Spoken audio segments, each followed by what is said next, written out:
I'm Mark Seifter. And I'm Linda Zayas Palmer. And this is Arcane Mark.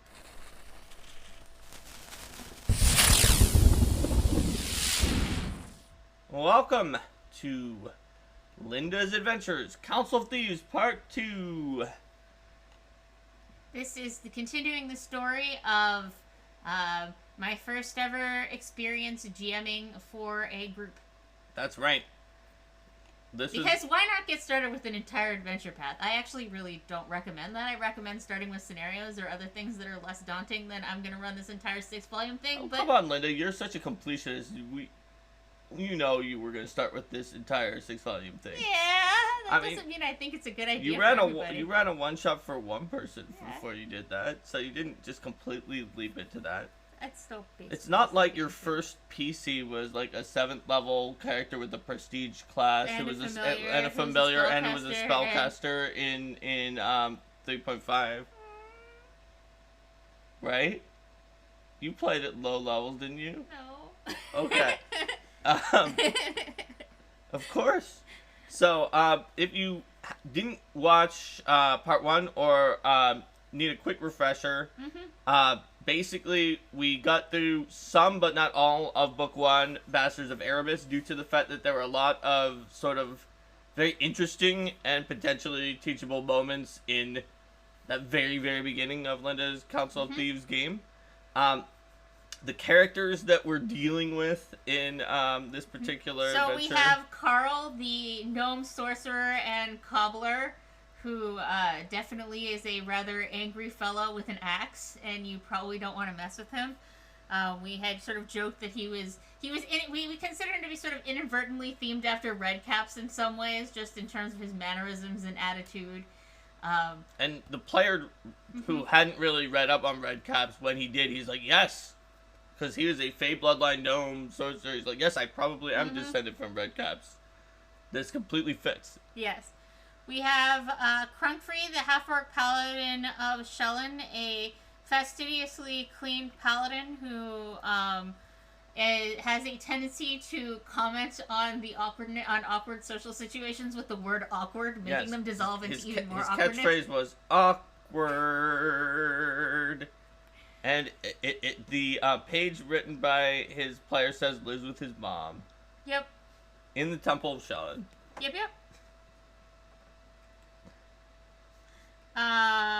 We have Alicia, the tiefling summoner, Mark's character, who won the tragic backstory Olympics. Oh my. Yes, I think last episode the chat voted that Alicia's tragic backstory defeated my Kingmaker character's tragic backstory in tragedy. Even though my Kingmaker character's entire family was assassinated by the Red Mantis while he was going to different colleges throughout the Inner Sea on an exchange program. Yep. So Alicia is a tiefling with a not-so-imaginary friend, Mr. Kitty, her Eidolon, who most people don't believe exists at this point in time. That's true. There is the NPC who is often around, Lainey Axis, who is a tiefling paladin of Shellen. She's sort of the glue that holds the party together because a lot of the characters were friends with her and wanted to save her from some Hell Knights last time. She is the GMPC that in many cases I use to help to drive the plot or as a motivator for things whenever I couldn't really think of like what's going to happen. Oh wait, Lainey can help get people into this. And Lainey originally started as a backup PC for Mark, but I ended up having her throughout the campaign. Red Black. Had we introduced Red Black yet? I think we had. I think we did because we needed Red Black before we went and saved Ariel. Right. So Red Black is a replacement character for a priestess of Shellen who was retired after the very, very first session due to her psychological disturbance by the very first session. Yes. Red Black is a paranoid Galton rogue who has maxed out perception, those Galton feats that lets you notice scrying sensors, and is constantly focused on security. In fact, his name is based off the real-world security concepts of red and black data and information that is out in the public. I or don't not. know if any of the other PCs ever learned this person's actual name. Yeah, or gender, even though we said his, because Red Black presented as male, but nobody knew for sure whether Red Black was male or female, and what Red Black's actual name was. Or what Red Black's gender was, if it was either of those. Red Black seemed to be human and definitely had the extra human bonus feat, so I think Red Black was a human. Red Black was actually a half-elf. Oh, okay. There you go, and half-elf got skill focus. Yep.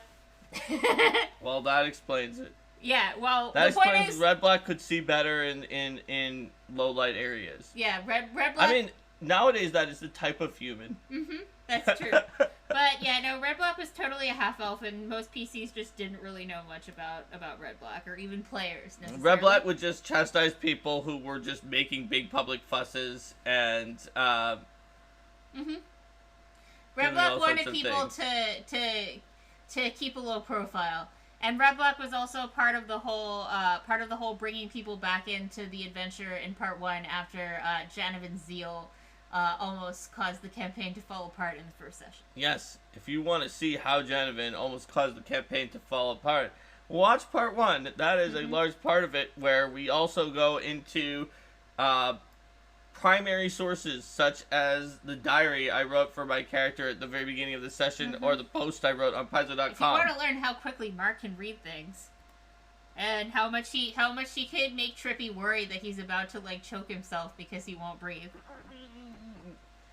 Do we have and then there was also Stav, the elven paladin of Torag. Yes. Did we have Stav by that point? I know that Stav joined in later on. I honestly can't remember exactly when Stav joined. I think Stav joined a little later than this, but we'll have to figure it out. I feel like Stav was not... Was Stav actually in the play? What role did Stav play? I thought Stav joined after the play. Yeah, I think Stav was after the play, so we don't have Stav yet. We also wouldn't have Soren yet. Yes, Soren was part 3. Soren was in part 3. Okay. Cool. So that's all the PCs that we had at this point in time. Shall we return to West Crown? Soren joined in part 3, and he had a nice long life until part 5. 4? 4. No, he died in part 5. No. I think he because we did part 5 before part 4. He died in part 5, which we did before part 4. Yeah. Yep. Okay. Well, we'll get to the reordering of events in the AP later. Or did we reorder it? Or no, we ordered part of part... We'll get to that later, but I did reorder... Oh, right, we did the end of part 5, and then part 4, and then the beginning of part 5? We'll get to that later. It doesn't make any sense to people until we're actually talking about the components. Fair enough. But yeah, I did reorder some things for foreshadowing and payoff. At any rate, back into where we were, which was the PCs were going after a gang called the Bastards of Erebus, and they had accepted that mission, and they were in the part where they were figuring out how they were going to go about it. That's right. Let's see. They returned the horses. We did all of these extra heroics to get some more levels. That was a very definitive click. Yeah. I could click even more definitively. No, that was actually equally definitive. It was louder. Anyway. So what do you remember about how you guys decided to approach this? Because this is one of those cases where it was very much of an open-ended approach, and it's like, hey, are we going to try to sneak in? Are we going to make a direct attack? Are we going to try to... So, we definitely sneaked in. We sneaked in a back entrance, and it was a real bad decision, because we wound up fighting massive amounts of the Bastards of Erebus at the same time. Didn't Carl, use a ridiculous strength check or something to cut open a back door? I remember... Was this where there was a ridiculous back door where, I made it really hard to cut open because I realized it was going to be a bad idea, and, he got a natural 20 and cut it open anyway? Yes. And so we went in, and we completely blindsided them that we were there.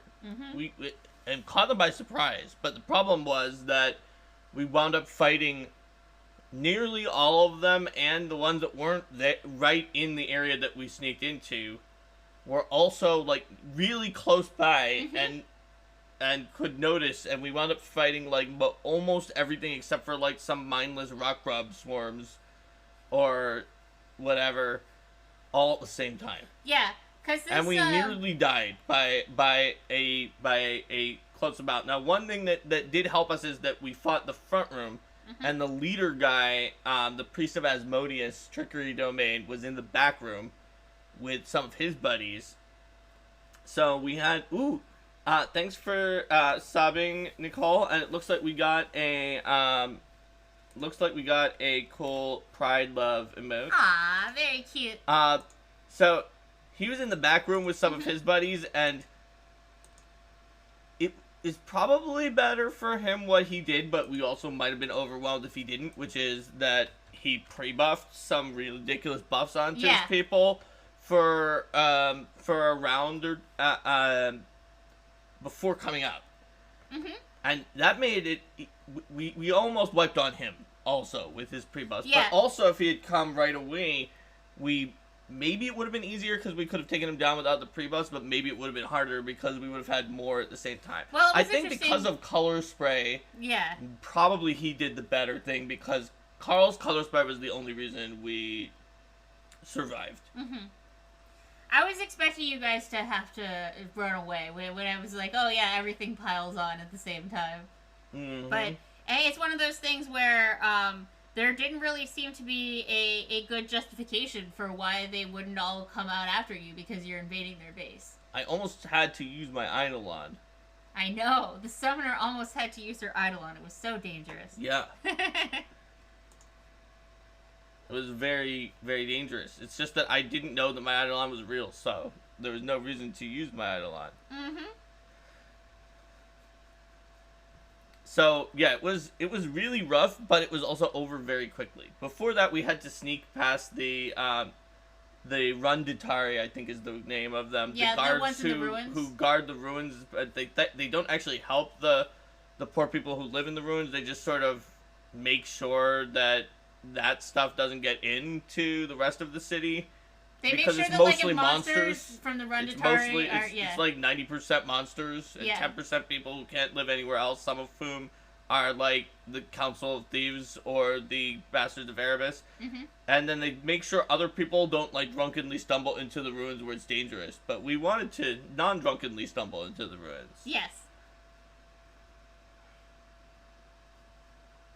If a bard uses color spray and the NPC is killed before being unblinded, can they follow the new Pantheon? I would say it's not permanent blindness. It just happens to be blindness for the rest of their life, which is different than permanent.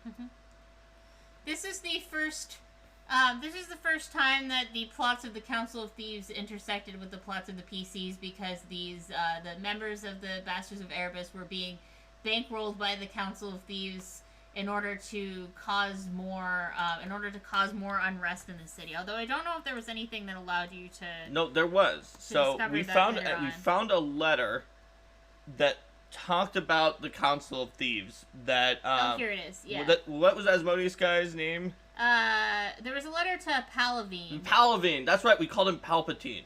Yes. I knew he had a nickname. So Palpatine had a letter for the Council of Thieves, and when we read it, we used knowledge local, and we were like, but like Red Black had knowledge local, and he was like, the Council of Thieves, they were active in the past, but nowadays they're kind of like an urban legend of like a so-called mafiosa, mafia organization that really seems to have, if it really exists, gone underground and is not very active. Why is he trying to join the Council of Thieves? Why does he have a letter from them?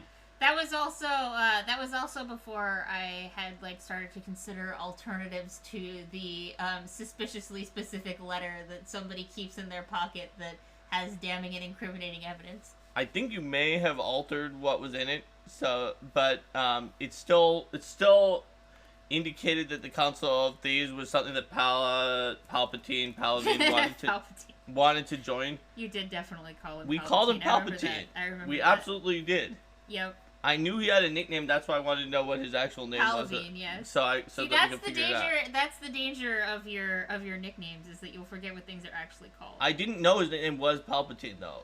If I remembered the nickname, I could have remembered his real name, but I didn't remember either of them. I needed his real name so I could give you the nickname. Fair enough. Fair enough. I like how you said you didn't remember that his name was Palpatine. Yeah, I didn't remember his nickname was Palpatine. No, but you said his name. But his name is Palpatine, Linda. His name was Palpatine. It was, because now he's defeated. Because according to Ariel, tieflings are not people because they're not humanoids, and charm person doesn't work on them. Yeah, Ariel was an asshole. Alright, so anyway, we did defeat Palpatine, and we found this out, but we're like, okay, because the letter may have indicated that a previously thought to be urban legend organization is not, but it's like, okay, this has been our mandate is to clear out the shadowy beasts, which we don't think are related to them. In fact, the Council of Thieves probably wants us to defeat the shadow beasts so that they can do sketchy things at night, unless they actually happen to be behind the shadow beast. Spoilers. They're not. They're not behind the shadow beast. They're just arbitrarily the BBGs of this adventure path. Even though they're not the thing that you're really going after. And this was the point where Ariel decided that you were members of his organization enough that he wouldn't charge you money for spellcasting. That's right. What a mensch. And let's see, were you guys actually 3rd level by this point, or did I wind up having to interpose other adventures here before getting you to other mini things before getting you guys into the next part? If I did, I think you did the mini things in between. Like you had a really buffed up were-rat sewer guild that was stronger than the original version. To level and that's up where at I had point. that custom dungeon. And then we were because if we hadn't actually caught up on on level in your custom dungeon, we would have definitely died when we fought Palpatine and his entire force. That's right. All at the same time, except for the ones in the back room that came in the next round. So I think I just did. I think it was that earlier part, and then I buffed those up. And yeah, I did still have the notes from my little because Carl wouldn't dungeon. have had the last color spray because he used only color spray. It was definitely a thing. But we needed it because like there were how many tieflings were there in there? There were a lot. There were like a dozen.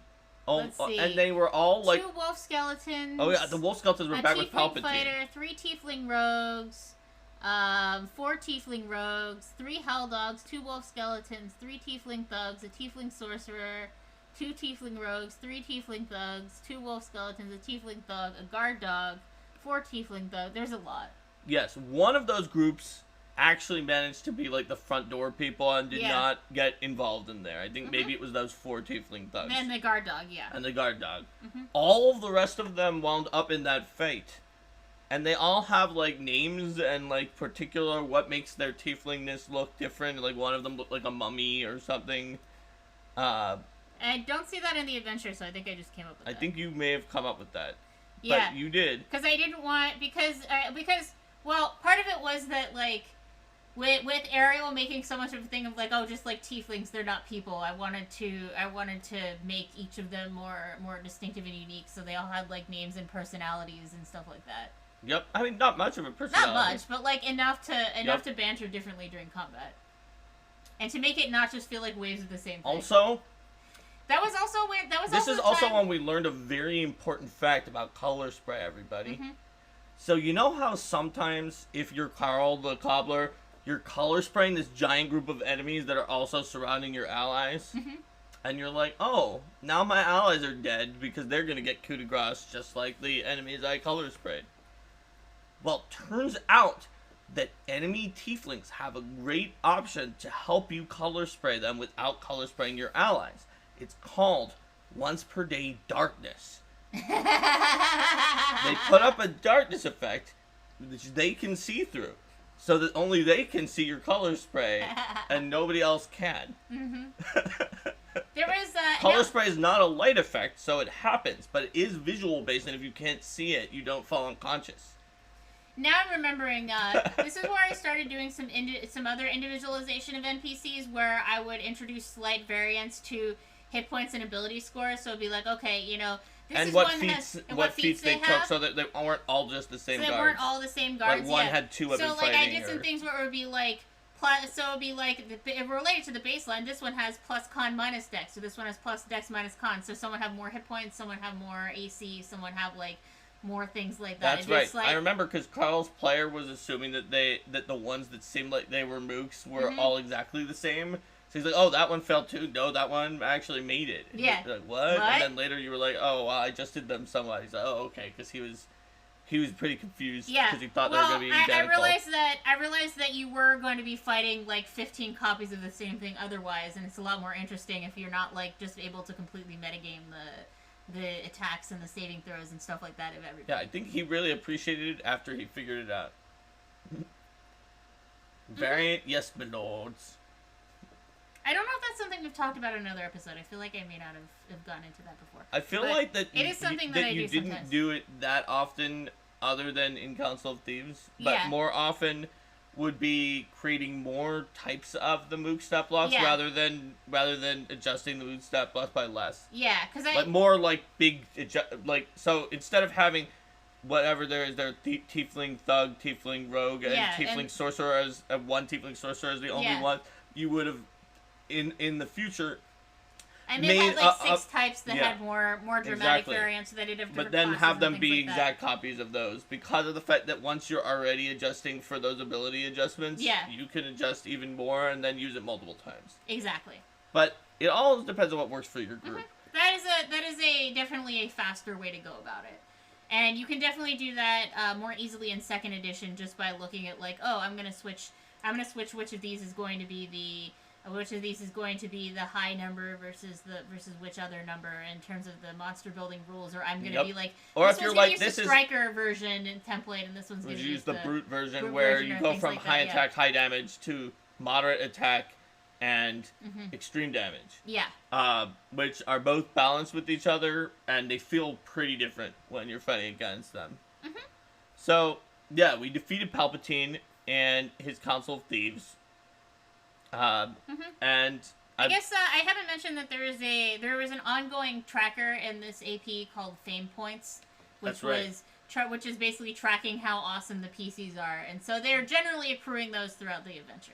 That was another one that I think that like you may have talked to people on the message boards or other things about, and you definitely talked to me about, because of the fact that the AP both assumes that your characters are very secretive and that nobody knows who they are, so that they can sneak into things, and that they have fame points that cause everyone to know who they are. Yes. So we got around this by basically having everyone be super vigilantes and using red and black methods, which the AP kind of, but does not actually say is true for fame, and I highly recommend having everyone be vigilantes when you do it. It was a lot of fun.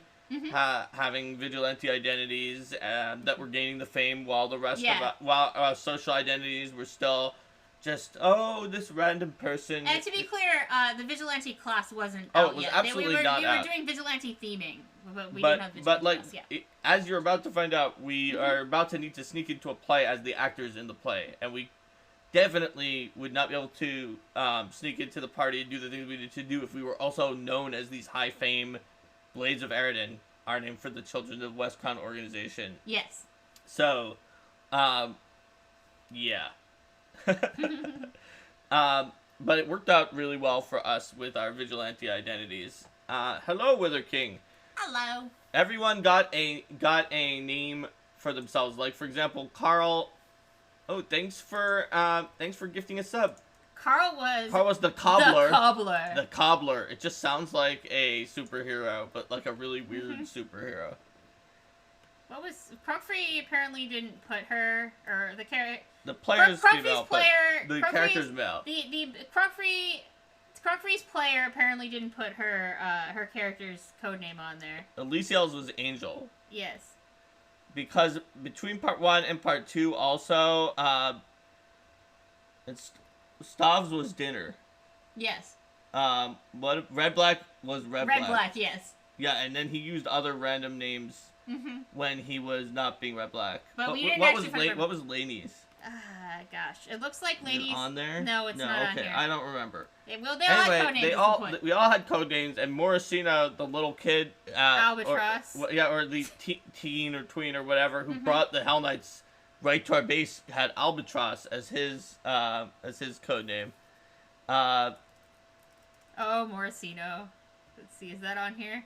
Yes, codename Albatross. Yeah, codename Albatross. I think also the NPCs had them. Yeah. Larko's codename was I don't care. Yep. Because Larko didn't say very much. And he always says, I don't care. His catchphrase was, I don't care. That's correct. Yep. They all had different codenames. Mm-hmm. Well, there was also, like, your codenames. There was also Alicio codenames, and then the actual codenames that we used within the organization. Like, did Ariel have both an Alicio codename and the actual codename? See? Mr. Racist Guy. Yeah, Mr. Racist Guy was It looks like we mostly name. recorded Alicio's codenames here, honestly. That's because correct. I don't care was one of Alicio's codenames. This is what happens when Mark edited the wiki more often than I did. I put up my codename. Why didn't you put up your codename? Well, I remembered all of them at the time. I didn't expect that. No, it said question mark. You must not have come up with a codename. Or maybe I didn't for that. Oh wait, no, that's right. Ariel didn't have a codename. This was part of a very important thing that happened in the organization. Ariel got captured before in his civilian identity by these crappy Hell Knights that didn't actually have any reason to do so, apparently, and when we rescued him, it was okay. But because of the fact that his civilian identity was already burned, he did not get a secret identity, and his association with our group was hidden, and the fact that he was our leader was hidden. Instead, we created a fake public leader that was under a code name who would appear to lead the group while Ariel actually led the group. And this was very important for later on when the public thought that the fake public leader was actually the leader, and the fake public leader tried to take over the actual organization de facto while still letting Ariel think he was in charge. Yep. That didn't happen quite yet. That didn't happen for a while. But what did happen is that we got a hat of disguise. Yes. This is very important because if you watch the first episode, you know that Alicia has crippling anxiety and serious issues with the fact that she is a tiefling that have plagued her entire life. She is continually trying to, like, cut off her tiefling feature and then bind it up with bandages, and then it always grows back. But with a hat of disguise, she can change from this, like, very obviously other person that she has been shamed to, even though she's the character is very high charisma, but also just because you're high charisma and can influence people doesn't actually mean that you're necessarily super self-confident, even though they're often played that way. And honestly, for someone who didn't have self-hatred, like, people would probably have seen her as beautiful in her regular form, but she didn't. And so she used a hat of disguise to adopt a human persona and human appearance that had the traditional Chalish, like, dark hair, rather than her hair, which was kind of silvery and very obviously not normal. And if we talked before, I think we talked a little bit before about how the Paladin of Shellen, who was also her therapist, just being like, oh, this is not what I meant about self-acceptance. Yep. No.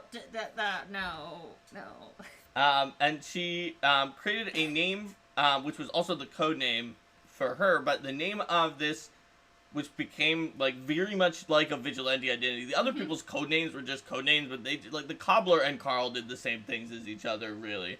But code name was Angel, and Angel, which was short for an entirely made-up name, Angelica Helena Alejandre, which is just, like, not her, not anything, was not only did she wear a mask and go by the codename Angel, but she started, like, going around and hanging out with people, which she was afraid to do because of them being horrible to her for being a tiefling, as non-masked Angelica Helena Alejandre, the random Chalish woman, going to bars and singing at bars and just generally hang out with people and being sociable. Well, because this was also where we sort of played off of the silliness of skills and headbands because she didn't have she any didn't have that headband. But then the headband. No, she didn't get that headband until like part 5. The headband, the performance headband. Yeah. Oh, that's right. That's when she suddenly went from having ridiculous charisma, so her singing was okay, to being one of the best singers in the entire country. That's right. That was later on when we were doing that. And then a Bardic college had her, because she was famous, had her give like a speech and gave her an honorary degree. It's like, how did you get so good at singing? It's like magic items. You too you don't have to get a degree from this Bardic college. You can just buy a magic item and gain 15 ranks.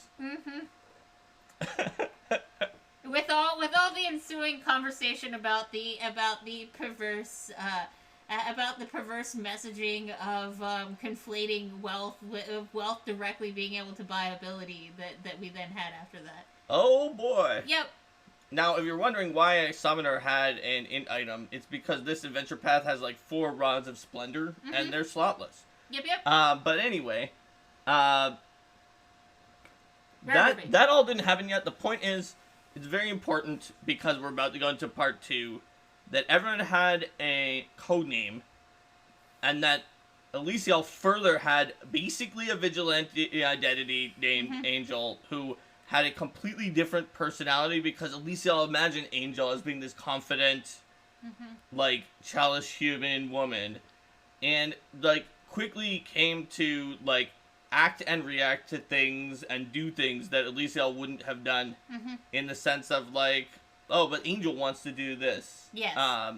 Which led her to do things more confident and put herself out there even as Elysiel, because Angel would want to do that, which was why the therapist was like having, well, but also, this is also, seems like it's not exactly healthy either, and then, like, Elysiel/Angel's friends, like, trying to support her, but also, like, who knew about the dual identity thing, being worried about her, and Yep. A lot of interesting social But we need Angel to be known, because of the fact that what we're about to do is part 2, which is a famous Adventure Path volume overall, for the fact that in the back matter there's just literally a very short little play that's just been written in there, and in part 2, this part was amazing. In part 2, you put on a play as part of a needlessly complicated plan to get into a dungeon. Yeah, but it was fun to do the play. Oh yeah. It was Everybody just wanted to do it except Carl's player,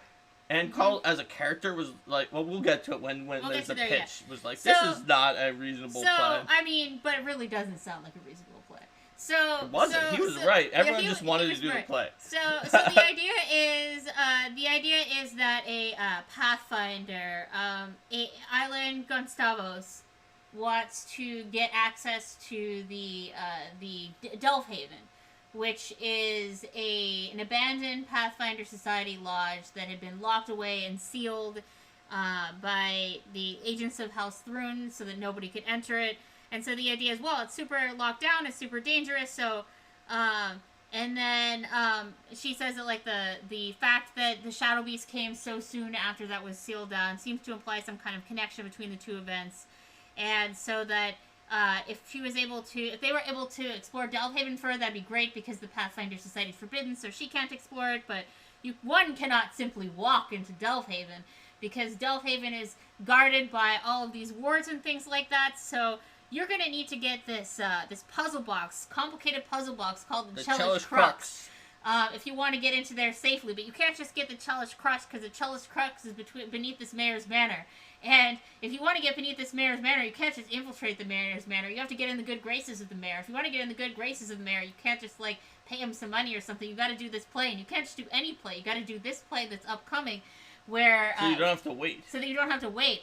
And the mayor is a fan of traditional Chellish opera, and even built a giant opera house known as His Name's Folly. His name's Aberian, and it's called Aberian's Folly because of the fact that it's a ridiculously expensive opera house that the city probably can't afford. Yeah.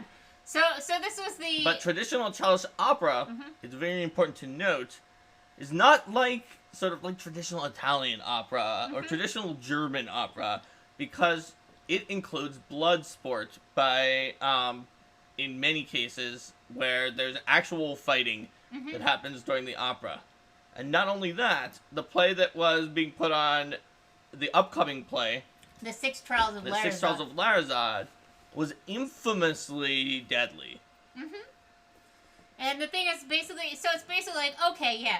So in order to infiltrate this, you're gonna go do this play. Not just any play. This is a play where no cast that's done this play in like years has had everyone survive. So good luck with that. And then the PCs are like, why would we do this? And then the Pathfinder didn't say that part, but fortunately, Lainey Access was actually one of the top most famous actresses in Westbound, and she knows about plays, like and she rolled a perform check to see what she knew about that perform acting, and it's like, wait a minute, this is the one that somebody dies every time you put it on, and is usually performed by slaves, because of and then when you do that, they all die. Yes.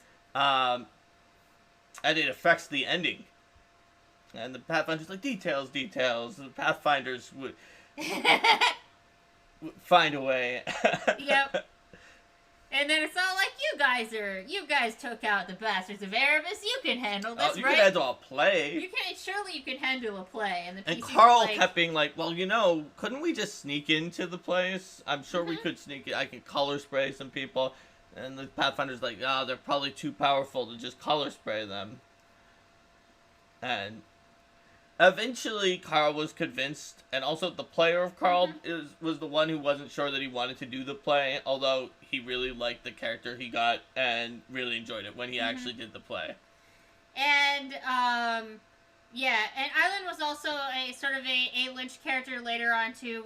Island was a friend of Ariel's, which is why Ariel went along with this whole plan. Yep. And she also brought in Soren later on, the other 3. PCs. Like, oh yeah, so she's an ally and she brings in her friend. And as I recall, people were a little suspicious of Soren to start with because they weren't really sure what they thought about Island's general willingness to include massive amounts of risk in her plots. I mean, she didn't include massive amount of risk for her in her plots. That's true. She's a traditional Pathfinder. Because, Linda. Yes. Were we Pathfinders? No. What were we? You were Pathfinder Society contacts. Yes, we were Pathfinder contacts. Everybody knows about the survival rate of Pathfinder Society contacts in those early days. Yeah, I don't think any of them survived except in that one Moongi Expanse scenario. What is it? Lyrics of Extinction? Yeah, and then you guys were like interviewing them because I was running it. You were the one who was interviewing them. Oh, right, I interviewed them. That's right. Yes, you and Cedric and all the other players were like, "How did you survive?" I remember our friends interviewing them. Yes. I didn't remember which of us was GMing. I guess yeah. How did you survive being a Pathfinder contact? I mean, you were almost killed and ambushed by this attack, but you all survived. Yeah. And then the group generally decided that the PCs were the most badass members of the organization, so they should be the ones to do this and not the others.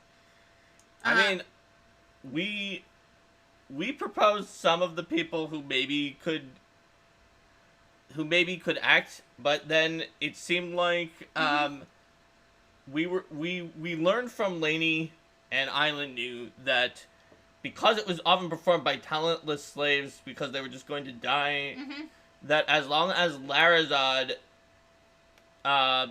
was able to, who is the main character of the Six Trials of Larazad, was able to be a good actor, that the other parts were not expected to be good actors. So bringing in someone who would die but was not a good actor was not a good choice. And Rico, Rico made a comment, we could just use a wizard and have the cast illusion. Nope, gotta kill him.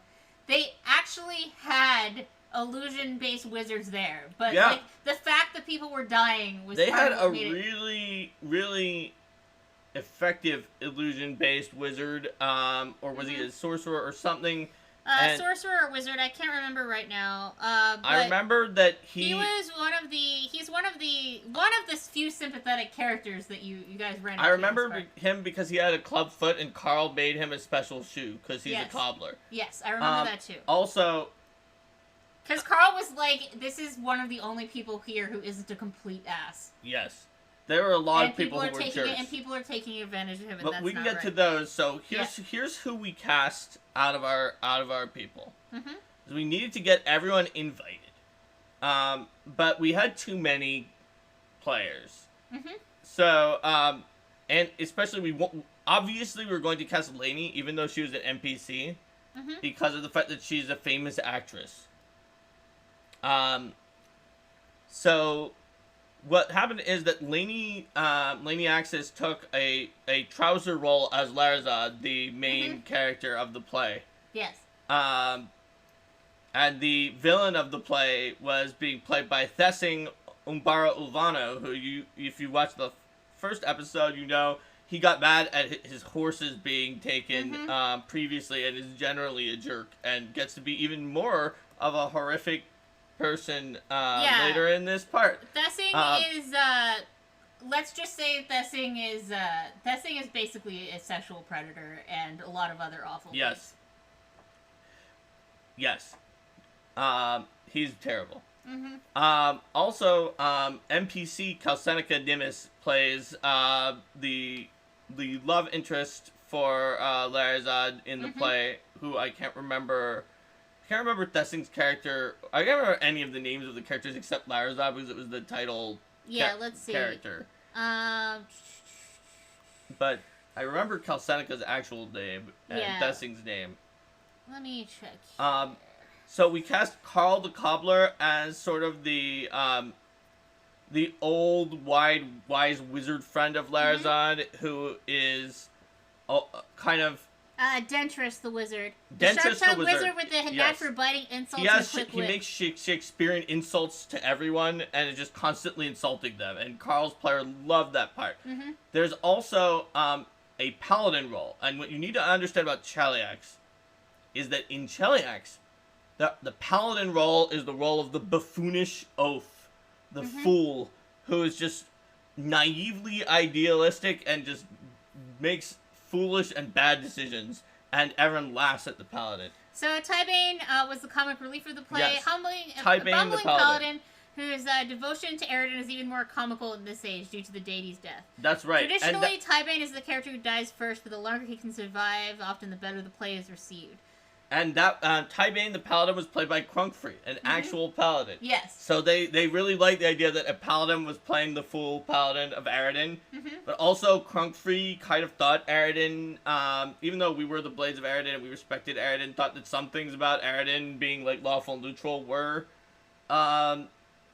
like not following exactly the way Crunkfree worshipped Shelyn and was okay with doing this play. Also, it was a comedy, and you need to be able to be poked fun of occasionally. And then we had Drovalid, the torturer, who has a change of heart and joins Larazad's side to protect him. Yes, so Drovalid was red black, the rogue. Although in a using an alias and not red black. Yes. So. There were a couple other proposed roles here. Do we wind up putting those in, or I think we? What were they? The dancing clown, and the dwarven strongarm with bagpipes. Yeah, no. I don't think we did. We did not. So Angel. What did we do? What did the other? Angel did backstage. Yeah, that's right. With the illusionist. Angel did backstage work.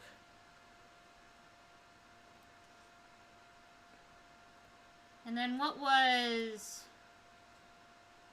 So that was what Carl was doing, or Crunker was doing, Alicia. Yeah, and Stahl wasn't there yet, right. So that was everybody. Yep. Also, another thing that Angel did, I think in between part 1 and part 2, and just at various times, in addition to going to taverns and singing with people, was that since it's Cheliax and everyone in Cheliax loves these Bloodsport operas, they also love arena combat. And so she went into arena combats just like with a Morningstar because she's proficient in simple weapons. And just fought people with weapons and no magic. Yes. In one-on-one martial duels. This is not relevant yet. But it's important that people who had heard of Angel just knew that she was someone who sang at taverns and was not a spellcaster and fights with a Morningstar in arena combats. Um, So let's see.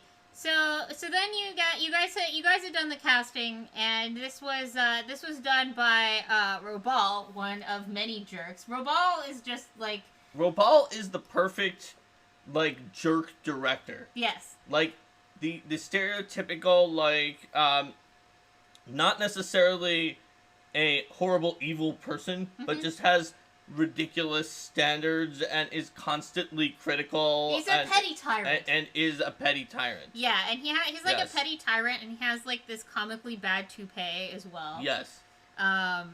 Which is just kind of funny. It's like his toupee just like doesn't match anything, and then he and insults ultimately, people. if he Also, likes you, like, Yeah. you might be able to get along with him. And we did try to use diplomacy on some of these people, but he will insult some of the PCs. I mean, also, to be fair to your portrayal of these characters, at least, I got the sense that one of the reasons Robal was so frustrated, and he was not frustrated with Lady Axis ever, was just because literally the author of the adventure path and also the way the adventure path works has put in people who have like a charisma penalty and can't do anything, who are auditioning, and who he has the play. It has to be done such that no one wants to join his play, to the point that he is forced to cast people who just should not be in it. And so he's most frustrated and most like goes on a tirade and just gets upset about the characters who just can't act who he has to take. That was more how I portrayed it. That's how you portrayed it. Because rather than just having him be like universally an ass to absolutely everyone, just like being completely frustrated, feeling like he's trapped in this position where people demand these certain blood sport plays, which means that you can't necessarily get in the types of people he would want to work with. And he feels constantly like he can't realize his vision, and he's been bullied and pushed around by the Church of Asmodeus, which demands certain things to go in certain ways, and he just has to constantly be bowing to the whims of the nobility as opposed to following his artistic vision. He was so happy that he actually got Lady Axis for this deadly blood sport play, that the fact that she asked to take some of these other people and use diplomacy on him somewhat pulled the edge off him. Somewhat, but he still definitely massively insulted certain aspects of the performance by the people who just did not have any skill at performing. I also think I cut out this part about having a way with the ladies, because that just seemed to be because that thing already did that. Also, like, what? You can't just say that a character has a way with the ladies and be like, you've given them no remotely attractive personality why traits. does he have a way with the ladies? It's like you've described them as physically unattractive with an abrasive personality and no redeeming qualities. Why would this person have a way with the ladies? Whereas Thessing is a great, horrible character, but a great, horrible character because he is very charismatic. And he's very charming, but he is the same kind of person who can't take no for an answer. He usually hears yes, and if he ever hears no, then he doesn't hear it. And it is exactly the kind of evil that exists in the real world. Yeah. So, this was not yet the time for you all to show Thessing exactly what you thought of him. That's correct. So Thessing was in this. Thessing is in this show. As one of the actors. He plays the one who's the Inquisitor who is inquisiting Larazad. So the basic premise of the play is that there is a guy, a tiefling named Larazad, who is just generally has been faithful to the laws of Cheliax and the teachings of the country, but there's this Inquisitor who's going after him anyway because he doesn't like him and that he wants some of his stuff. And that's why there's a torturer who was supposed to torture Larazad but comes over to Larazad's side, and Larazad's mentor and paladin friend are enduring the gauntlet with him because of their friendship and knowing that Larazad was just like a faithful guy who always followed the law.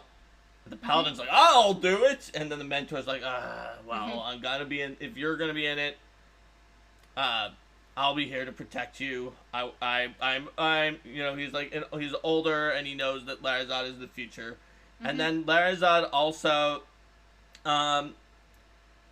has his love interest, who is whoever Cal Seneca was playing, who was she like an Irenaeus in the play or something? Ilsandra. Ilsandra. Yeah. I'm pretty sure she was an Irenaeus. Right. So, or as we say in second edition, Irenaeus, because Irenaeus is the plural, yep. but it was the singular in first edition. So, so we had Thessing was there. Thessing, and we had also in the show was Vi Baronetis Delora Almaxa. Oh, of course. The diva who was Delora Almaxa. She was the one who did the operatic and the narrator songs and narrations in between scenes, up on a little balcony above where she would not get attacked by the monsters, and she was if I remember correctly, she was just petty, vain, and jealous of everybody, and incredibly gluttonous. Yes. So it was like you could be friends with her, but if you are friends with Cal Seneca, also the DC is 10 harder because she's thinks that she's jealous of Cal Seneca and thinks that Cal Seneca is an upstart and that Cal Seneca is stealing the attention that should be for her. Right, because Delora, was the one who's been here the whole time and is classically trained in music, and Cal Seneca's just this young naive person who's a pretty face. Look, I'm pretty, and I do think. Oh, look, I'm pretty, and I know how to sing, and I don't know any of the realities of whatever, and I've never had any hardship. Blah, if I blah, recall blah, correctly, we befriended her with the 10 harder DC. Yeah, no, that's kind of how she thought of Cal Seneca. Yep. So yeah. But befriending her. Cal Seneca's a real sweetheart, though. Yes, befriending her just mostly meant that she was not really petty, particularly towards the characters when she was befriended. Yeah, well, Seneca's a very nice person. Yeah, well, because it's like, there's this whole thing where the Vibrator is just like, oh, don't worry, Cal Seneca, I'll have some extra guards in the audience to protect you if things get too bad. You can do this, you'll be safe. And then, she was just lying about it the entire time. She's like, I hope Cal Seneca dies and gets out of my way. Yep, she's really not good. Yeah. Thessing is the worst, but Delora is not good. Yep. And the AP supposedly. See, I just find your portrayal of Robal to be in the middle of the pack. That's why. Well, I played Robal as actually being neutral and not evil, whereas Dolores supposedly not evil, but telling someone you're going to protect them because you want to trick them so they'll die is Also, I thought that Ilsandra, or whatever the name of her character was, is not one of the ones that necessarily traditionally dies. Yeah. Because in the bad ending, she sometimes winds up with the Inquisitor. Well, but it says that she hopes that she dies. Hopes that she dies anyway in an accident. Because she wants to play the Witch of Roses, and Cal Seneca is probably going to get the part if she doesn't die. Yep. Good times. Yep. What and then wonderful people. And then there's Milik, who's actually a legit person. And not a. Is he a wizard? I think he's a wizard. He's an illusionist wizard. Yeah, he's an illusionist wizard, but he also liked color spray, and he and Carl. Yeah, he and Carl definitely. Definitely bonded. He and Angel worked together backstage. Mm-hmm.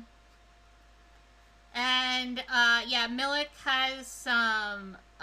Milik is an older man who had initially wanted to be an actor, but he wasn't allowed to be an actor because he wasn't attractive enough. Because he didn't meet the conventional standards of attractiveness. He has Cheliax is nothing if not a place where you have to a lawful evil society where you have to meet society's standards. Mm-hmm. And he was not considered attractive enough to be an actor, so he decided to work backstage instead. Yeah. And and you could tell just how people had treated him, because it's he has a hunchback and he has a club foot, but no one had ever tried to talk to people. He could tell that people didn't really treat him as an equal. They treated him as beneath him, and even though he was a skilled illusionist who does the special effects. He does all the special effects. He has all these things to offer, and people were just well, yeah. So he really so the PCs definitely saw that, and they were well, you're one of the only legit people who's in this entire place. And Carl made him therapeutic shoe. Yep. It was actually a use for his He's cobbler, wait, my profession cobbler can actually do something useful for somebody? Yep. Mm-hmm. And then, yeah. So, let's see. You were accepted by Robal to play the roles. You cast all the things, and then you had your rehearsals, which were just like kind of ridiculous rehearsals where you had things like, oh, the rehearsals and auditions together. You had things like, oh, I'm gonna swing a bucket at you, and try to hit the bucket, and it's like if you miss the bucket, Robal's like, you can't even defeat a bucket. Congratulations. Mm-hmm. Yeah, to check to see if you were accurate in combat. Yeah, there's a bunch of, there was some costume design, trying to figure out, like, which of your weapons and armor they can work into the costumes to make it not look too obvious. That was an issue because we didn't get to take all of our best stuff. Yeah, because some of your weapons and armor didn't fit with the characters that you were playing. Fortunately, a good number of them did. Mm-hmm. But the ones that didn't were an issue. For instance, Carl, with his... Carl lost the most because he usually was using a war axe and a tower shield or something like that, or a big old axe and a tower shield, and the role of the wise wizard, which is one of the only roles allowed to cast color spray and other arcane spells because you can only do things your character should have been able to do. Yeah.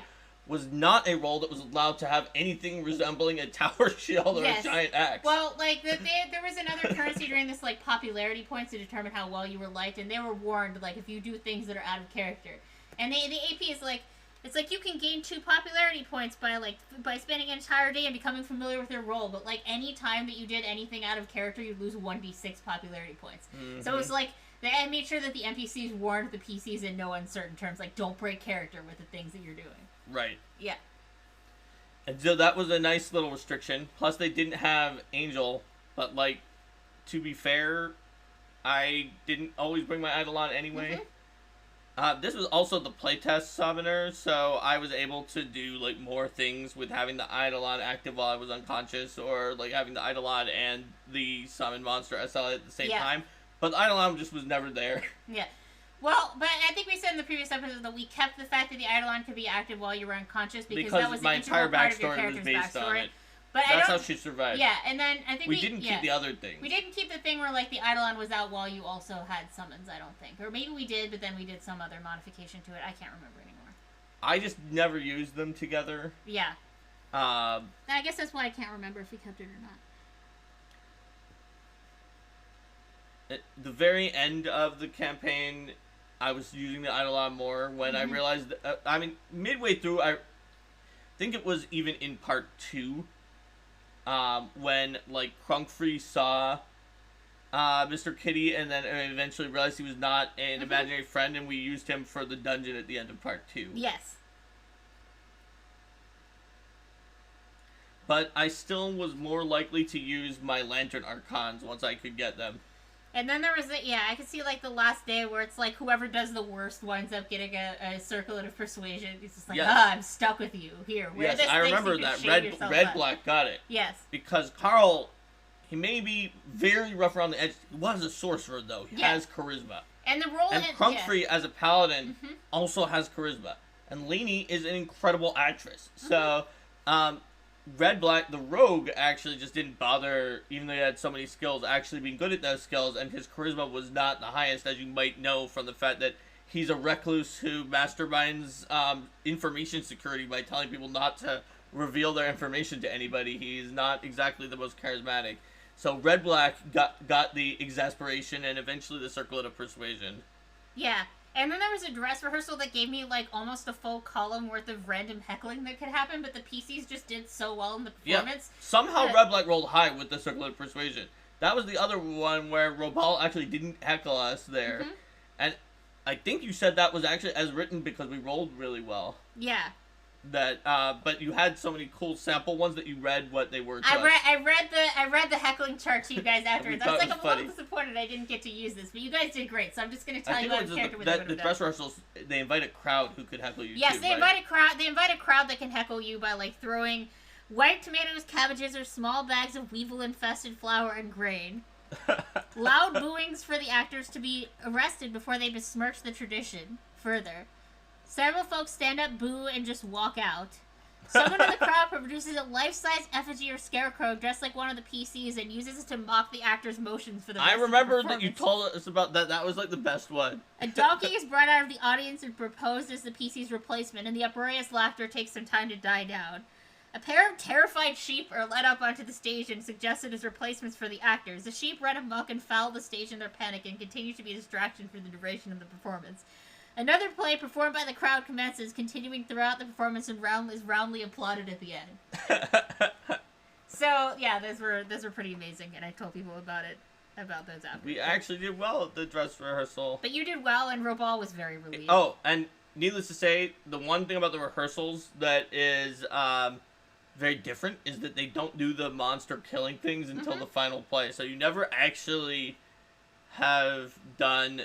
They just use stand-ins for everything. So you've never actually done the full Six Trials experience until you do it on the day of. So that's fun.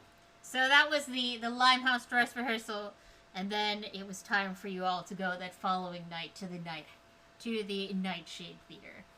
That's right. And exactly a name of a place that's totally going to be safe for you guys. Or a Barian's Folly, as it's sometimes known, right? Or is the Nightshade Theater not put on at Barian's Folly? The Nightshade Theater, Barian's Folly is more like the manor and the building and things like that. Oh, that was the name of his manor, not the name of his giant theater. The Nightshade Theater is the theater, and a Barian's Folly is like the manor. I got it confused. Yeah. I know that he way overspent on this theater. He way overspent. But his manor is his folly. Barian Arvanxi is multi-talented when it comes to overspending money for lavish things and underspending money on things that help the people. Okay.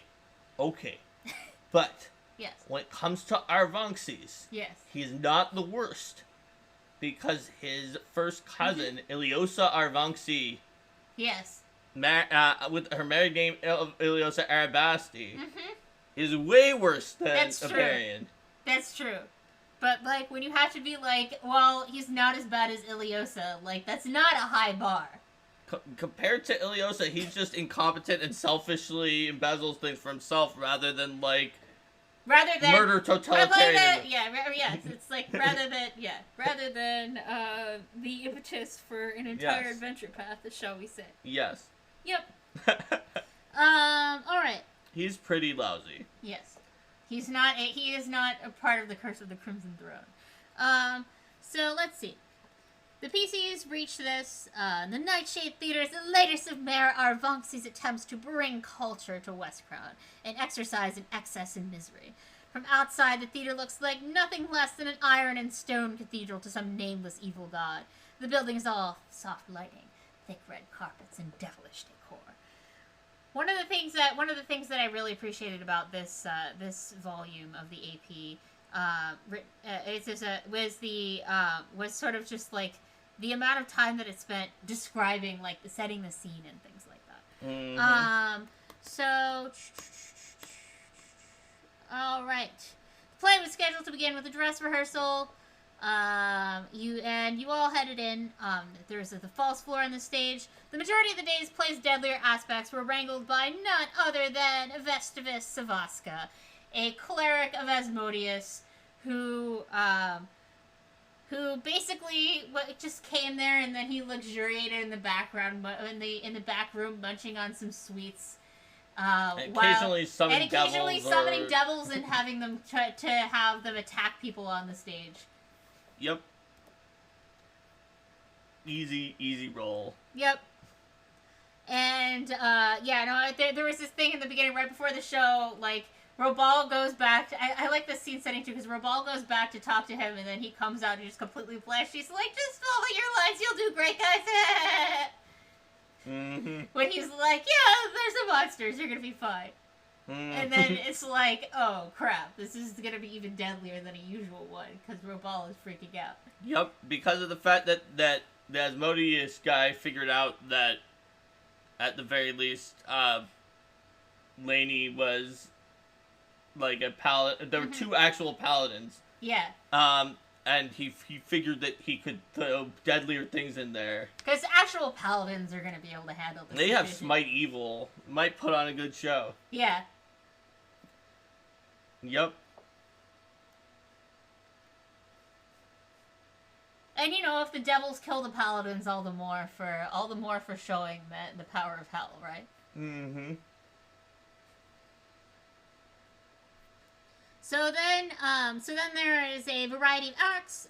In between each of those acts, okay, and importantly, everyone was participating in this play under their civilian identity, except for Angel, but she also wasn't in the play. She was backstage. Yes. And also, she was in her fake civilian identity of Angelica Alejandre. Mm-hmm. Anyway, so that's why it was known that Crunkfree was a paladin, because he was just, I'm Crunkfree, the paladin from the Temple of Shellen. Yeah. So structurally, this was broken down into, you have acts, and in between the acts, there's a small amount of time to rest and heal while Almoxa is performing. While she's doing her aria. And doing her aria. So sort of this sort of has this structural back and forth where you have an act, and then you've got a break, and you've got an act, and you have a break. Which meant that some of these acts could be pretty dangerous, because they know that you're going to have a little chance to rest afterwards. Dun, dun, dun. The first act, however, was more just getting people's feet wet. And for this one, we did indeed do all the lines out in full in character. I had printed out multiple copies of the play, and I distributed those to the players in advance so that they could look through them. And the PCs and the players each took the role that their PC was taking, and I took all the other roles. And I took the role of Larazad because of the fact that I wasn't in the play. Yeah, and Mark took the role of Larazad and half of Lainey. That way, first of all, Lainey was on our team, and second of all, you had a million other roles. And that also allowed each player to actually have a role and participate in the role play in that part. Yep. But I used different things. Whenever I was playing the judge character, I would stand up on a chair, and I used props and sort of situational things to try to convey that sort of sense in the space of which character I was playing. Mm-hmm. And people had some room to improvise with the lines as well. And I know that Carl's player came up with some of his own witty rejoinders. Yep. And banter that fit in between the lines, because I was saying, this is an excerpt of the play. It's not every line, so there's room for you to add in your own editorializing and ad-libbing here. Or during fighting, say some lines as if you were in character. Exactly. Yep. So everybody at the group really got into that. Yep. And most people just knew that sounded good, but Carl's player again was hesitant. He's I don't know if this is gonna be fun, but he had the right part. He really loved that character. And I think what I said to him is well, it seems like other folks want to go into this, so give it a try for the first act, and if you're not having fun, I'll pick up your character's lines and you can go take a break. Yeah, he did not want to take a break. You can go take a break, or you can sort of wait until we Insult get to the combat. But he just clicked with him, and I think he had the most fun of anyone. He was laughing like crazy. So then we get to Act 2, and this is in the theater flip mat, which I think wasn't quite his character has so many takedowns of people. Well, because it's so fitting with how he played his character overall, is just seeing the crap seeing pompous high and mighty people and taking a pin or an axe and deflating them. Yep. And he got to do that. So Act 2 was the trial by torture, in which the PC playing Drovalid that's the torturer who switches over, being played by Red Black. Pretends to torture the paladin, Lainey, and the Lainey Axis. And this was another reason that Rogue was a good choice. He had very good sleight of hand and other types of thievery, dexterity skills. So he was easily able to pretend to torture Lainey without really doing it as much as someone who wasn't good at those kind of chicanery could do. So he used sleight of hand. He used some non-lethal damage combined with some false hits and things like that to minimize the amount that he actually hurt her as much as possible. Mm-hmm. And she's a good actress, so she pretended she was being hurt even though she wasn't. So let's see. Then there was the Act 3, the Trial by Pleasure, in which rock grubs burrow into people and they have to pretend it feels great, which is just weird. But that's what it was. So rock grubs burrowed into people, and then they had to use magical knives to cut them out of themselves. And it was withstanding the rock rubs. Yes, the challenge here Larazad had to prove that he was not lying when he was with his testimony by surviving these trials of his faithfulness. So yeah, people had to deal with the rock rubs and their constitution damage. Yeah. Which is always dangerous. Also, it's very important to note that Carl, his greatest fear is Sturges because of a random encounter in part 1 that we didn't mention, and their constitution damage, and anytime he takes constitution damage, he gets flashbacks to Sturges, and he doesn't take it very well, but he managed to make it through that. Sturges, later he gets hit by a phantasmal killer, and he says that it looks like a Sturge, even though he's like level 11. Well, I mean, it really just goes to show the impact of formative experiences, that he had a deadly encounter with Sturges when he was level 1, and then that just followed him around for the rest of the campaign. Yep. He was just continually afraid of only Sturges. Like, he was fearless against, like, a giant dragon, whatever. Vampires? No, not scary. They killed...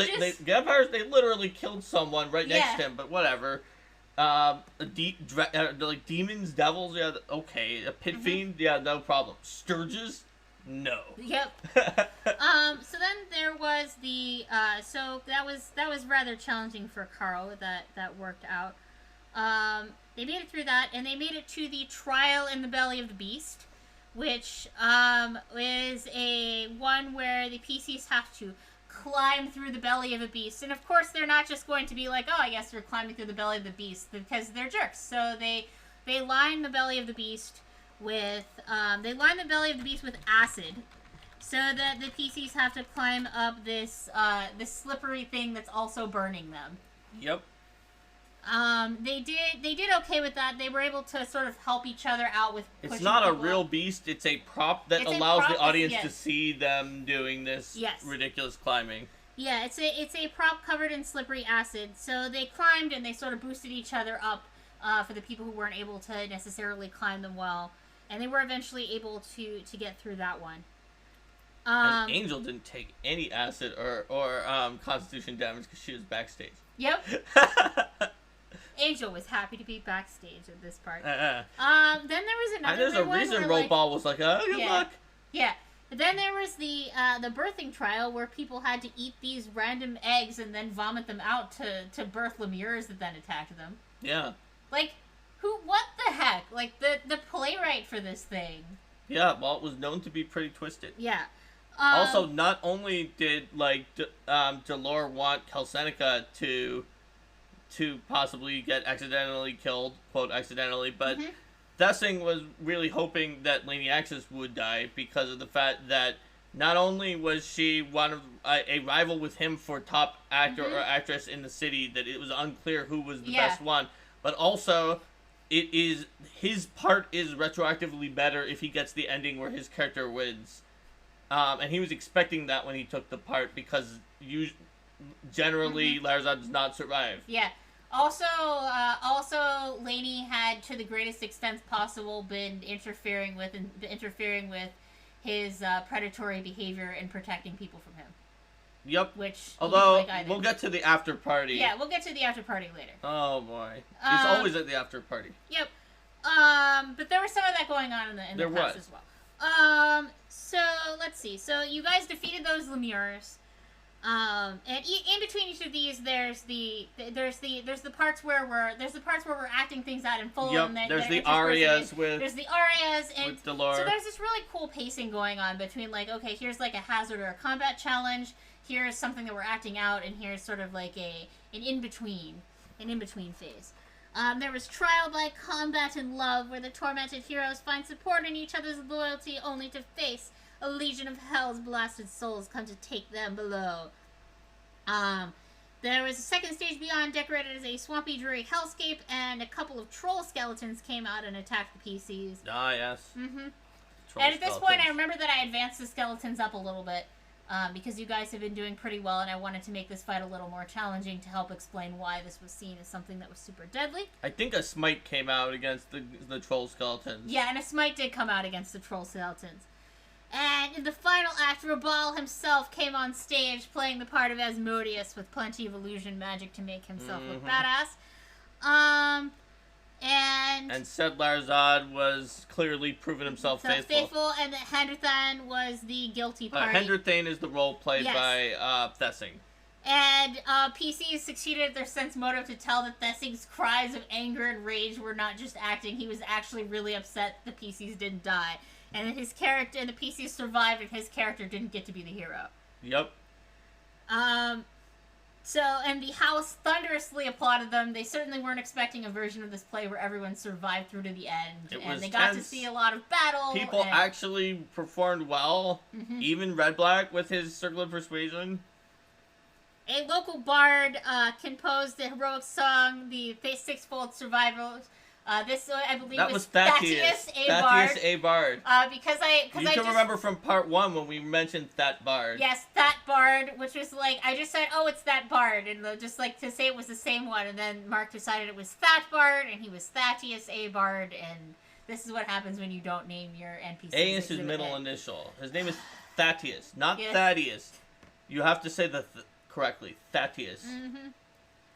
Thaddeus A. Bard. And Thessing and Delore both sulkily avoided the after party because they were just like.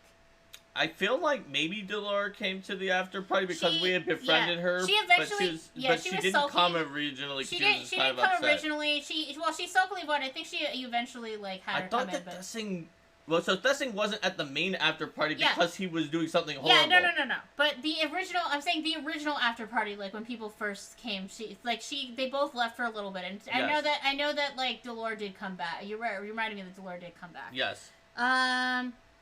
Fortunately, Red Black's perception power level was over 9,000, so he could hear things going on anywhere in the building. That was very important Robal was super pleased with the performances. The PCs earned a lot of money. Rabal, thank you all for your hard work. And he explained that he didn't really like these sort of blood sport performances, and he didn't really want to do more of them. And Thessing, Delore and Calcenica came over and thanked the PCs for their performances. Yeah, because this was sort of like after some of that initial stuff. Let's see. Yeah. All right.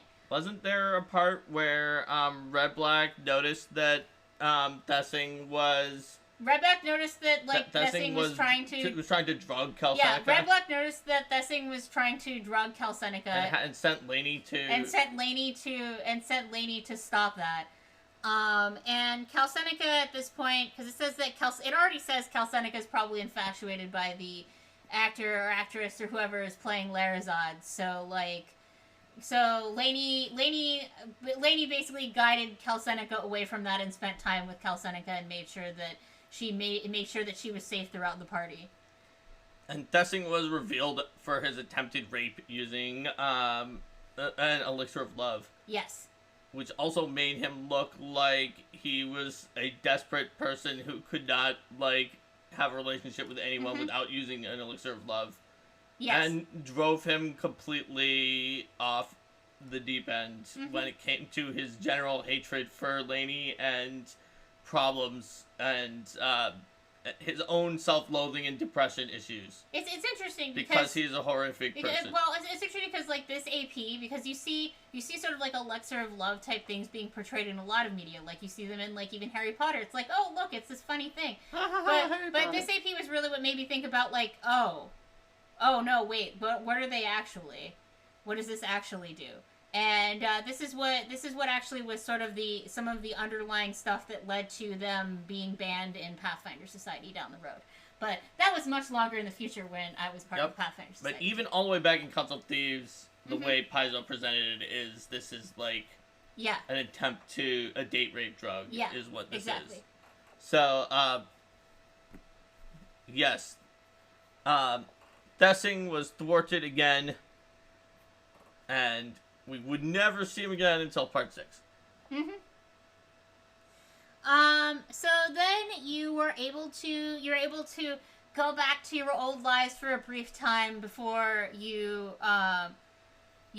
received an invitation to because the mayor was indeed so impressed. With everything that you guys had done with that plan. You received an invitation to go to Aberian's Folly, which is indeed the manor, for the cornucopia, right. A completely over the top feast. I mean, would it be anything else with Mayor Aberian? No, he doesn't really do things that aren't over the top. So you had a bunch of Starry-eyed fans coming up to you guys while you were out in the streets. And then you received an invitation. You guys got some. So you guys got to there, and you were greeted by the servants. Announced into the room. Wasn't there like a seneschal who was secretly a tiefling? Yes, there was a seneschal who was secretly a tiefling. That's right. What was her name? Crosail. Oh yeah, Crosail. Crosail Sinan Rastavane, who announced you. That's right. She was secretly a tiefling, and then, wasn't there, like, also a devil who was there? Yes, there was. An Arrhenius or something who was... Yeah. Who was watching over the events? Yeah, which one of those was the one you tricked into drinking holy water? The Arrhenius. The Arrhenius, okay. Although, it's possible that also... It's possible that Crosail is originally a tiefling in the adventure, but that you made her be an Arrhenius and replaced the character with an Arrhenius rather than adding an Arrhenius. Yeah, no, I don't think I had... I think I made her an Arrhenius. I think I did make her an Arrhenius flat out. Just because it fit a little better with the... And she was a little more powerful. Yeah, to make her a little more powerful and more influential for later parts, and also to sort of fit with some of the things that were going to be going on with Arrhenius later on in the adventure. That's right. That's why I was thinking, was that her or was that the Arrhenius? And it was her, the Arrhenius. And because you had sort of figured that out, and you wanted to expose her, so the Red Black noticed something was weird, yeah. and we thought she might be a devil, so the paladin spiked the punch with holy water. And then when she drank the punch, like, her throat started burning and smoke came out of it. Yeah, and she, like, choked and had to run off, and then we're like, aha! Yep.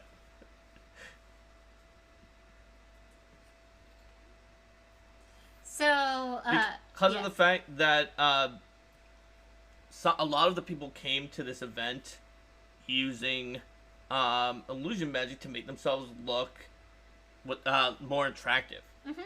This is very important too, because also this is a high society event where all eyes are on you, and let me tell you, disguise self from a hat of disguise, the disbelief DC when someone examines or touches you is very low. Yes. So, what I did, because I wanted my hat of disguise for most people to see, but also wanted to not get messed up if an Arrhenius had true seeing, or someone disbelieved by touching the Phoenix, because Arrhenius have true seeing, and there was one there. You didn't know there was an Arrhenius there. But you just there could have been. Yeah. A lot of devils have true seeing, and there could have been devils.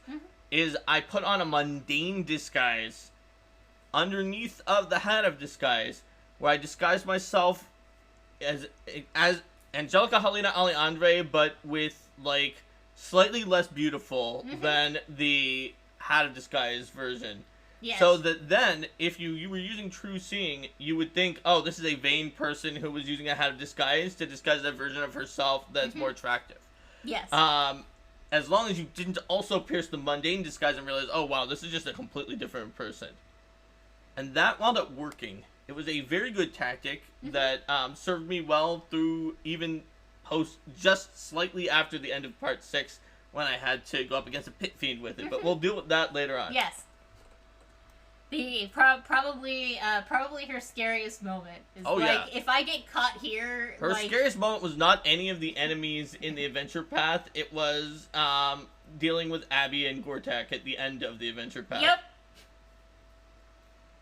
Because if you had gotten caught there, that would have been bad. Dear Abby is not a friendly person. Dear Abby does not like being played for a fool. So yeah, Wither King, it was a very, very complete disguise with hair dye and a lot of other changes, plus illusion to make it look like she was just a vain person using illusions. So that way, people with high perception but who didn't spot the illusion would not be going up against my regular mundane disguise, because the more people that try, someone will notice it. Only those who spot the illusion are, and they have an explanation that they would give that would cause them to dismiss me as a lightweight also, which is fine. Yeah. So so part of the idea behind why being invited to this kind of event was useful is that these kind of events are known for their decadence and excess, because the nobles are not just drinking like crazy, they're also eating a variety of foods that are intoxicating in various ways. So the general idea is that if you wait until the nobles get themselves kind of very distracted, shall we say, then it's much easier to slip away.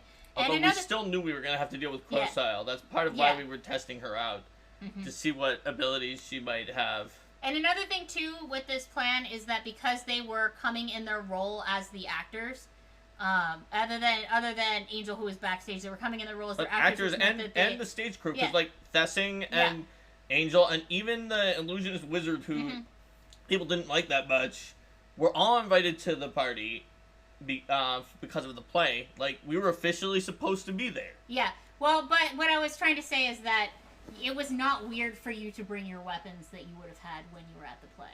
Yep, but they had to be the ones from the play. But they had to be the ones from the play. Still weren't Carl's best. Still were Carl's best weapons. Yes. So they had this giant schedule. The Feast of the Gluttonous Wolf, the Worshipful Hog. There's an entire sidebar dedicated to how over the top all of their food was in this. Yep.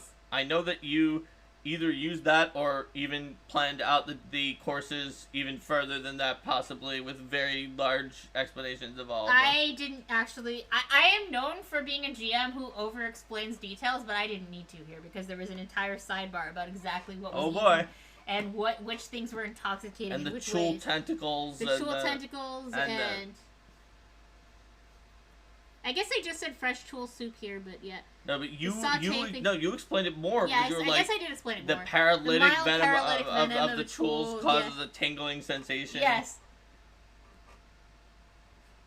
Yeah, it's a full column sidebar. And then people were trying to make good impressions on everybody. There's sort of a proto-influence thing going on. Oh yeah, here. Wasn't there the general who's actually an admiral there? Yeah, General Vorn. General Vorn, who's in charge of the Chalice Navy. He was there, and we definitely had little patience for peasant actors whose claim to fame is surviving a play. Yeah, but we talked to him about military history. Yeah. And he liked military history. There was the Lord Mayor himself, who was a little interested in gossip, but he had been talking about being increasingly frustrated about phantoms and gremlins, like kind of weird stuff going on around his manor, and these glitches and things like that. Which was more we noticed foreshadowing. It too. Yeah, when and you we noticed were it there. when you were investigating as well. Because didn't they put us up in a room and the water Yeah, the water. The water just suddenly became really, really hot, scaldingly hot for an instant, and then went back to normal. Yeah.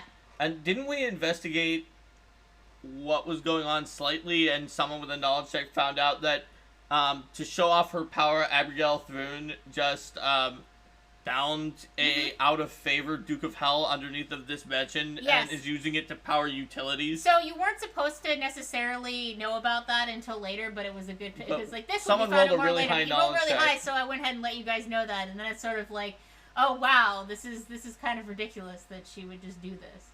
Yeah, it's just such a if you could bind the power of an out of favor Duke of Hell, are you're gonna use it for utilities of a house? I guess you will if you're Abigail Thrune. Yes, and then there's Crocile, who I turned into who was very close-lipped about stuff. Yeah, she didn't let anything slip.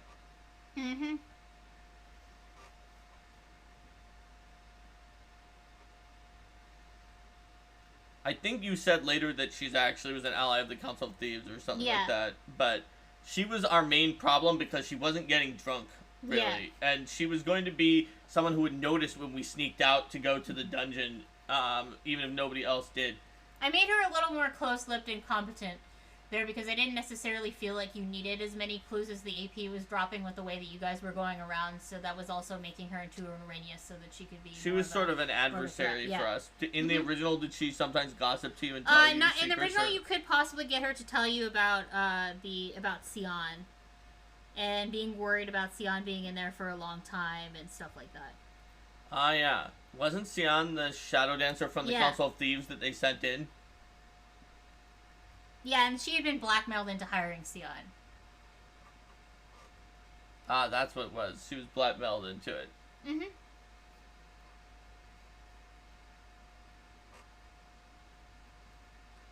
Let's see. There was Chamity's Revenge. That's right. Who was, who at this point her true significance wasn't necessarily clear. She is, one of the two,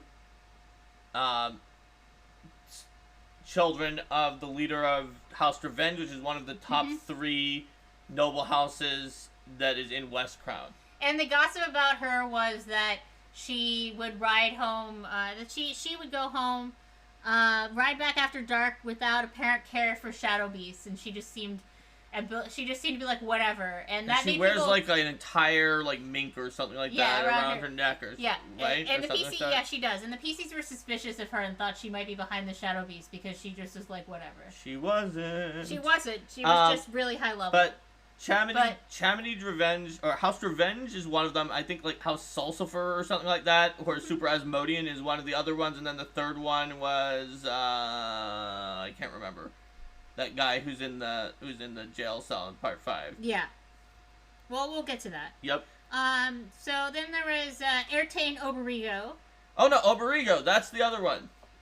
Ertain Oberigo. Oberigo's the other one of the 3 top houses. Yes. Who is super gossipy, and he talks about the Asmodean not beneath the castle, or not the castle, beneath the manor. Yep. Which is different than the dungeon that we were trying to get into. Yes.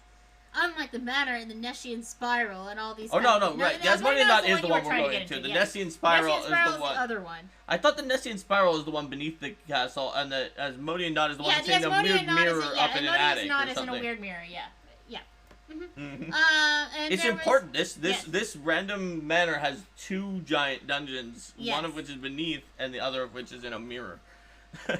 Yeah, and Kel Seneca was sticking close to you guys. Was there, and she was sticking close to Larazad throughout the entire event. Or Lainey.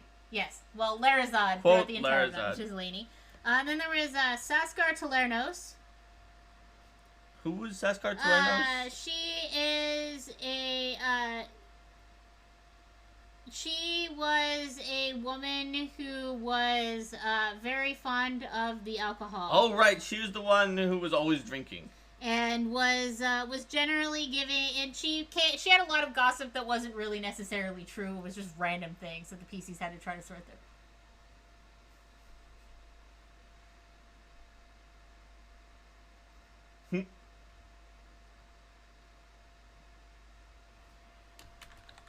Robal was there. He warned the PCs to eat in moderation.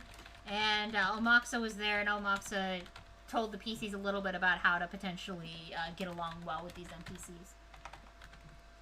So, I think at this point, we should probably go ahead and call it here because we're about to get into another large dungeon. Mm-hmm.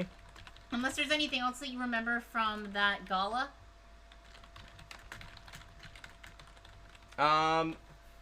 Mostly it was just hijinks and trying to get around Crosale and make sure that she wasn't going to notice us getting into the Asmodean Knot. Because I think we can get to the hijinks where you escaped the gala and went away and try to get around Crosale a little more next time. As part of how you got into the place. So let's go ahead and call it there. So bye to everybody on YouTube. Bye YouTube. See you next time.